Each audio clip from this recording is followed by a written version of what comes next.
اقامت اور تکبیر کہنے کے سلسلے میں ہمارے یہاں پر یہ مسئلہ بہت پوچھا جاتا ہے کہ کیا تکبیر اور اقامت کہنے کا حق صرف مؤذن یعنی اذان دینے والے کا ہے؟ کیا کوئی دوسرا شخص مؤذن کی اجازت کے بغیر تکبیر نہیں کہہ سکتا ہے؟ تو یہ ایسا مسئلہ ہے جو بہت پوچھا جاتا ہے، اور ہمارے یہاں پر عوام بہت صحیح اور غلط کے سلسلے میں کشمکش میں مبتلا ہے کہ صحیح کیا ہے اور غلط کیا ہے۔ تو آج ہم اس مسئلے کو اچھی طریقے سے سمجھنے کی کوشش کرتے ہیں۔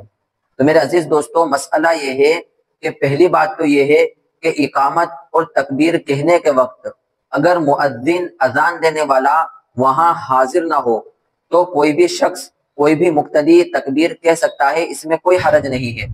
لیکن اگر دوسری بات یہ ہے کہ اگر مؤذن وہاں پر موجود ہو اور وہ اپنی موجودگی میں دوسرے شخص، دوسرے مقتدی کے تکبیر کہنے کو ناپسند کرتا ہو، وہ ناراض ہوتا ہو اس بات سے کہ میری موجودگی میں کوئی دوسرا شخص تکبیر کہے، تو پھر ہم اس کی اجازت کے بغیر تکبیر نہیں کہہ سکتے ہیں، اس کی اجازت کے بغیر تکبیر کہنا مکروہ ہے۔ تیسری بات، اگر مؤذن اذان دینے والا وہاں پر موجود ہے اور وہ اپنی موجودگی میں دوسرے شخص کے تکبیر کہنے کو پسند کرتا ہو، وہ اس بات سے ناراض نہیں ہوتا ہو بلکہ خوش ہوتا ہو، تو پھر کوئی بھی شخص اس کی اجازت کے بغیر تکبیر کہہ سکتا ہے، اس میں کوئی حرج نہیں ہے۔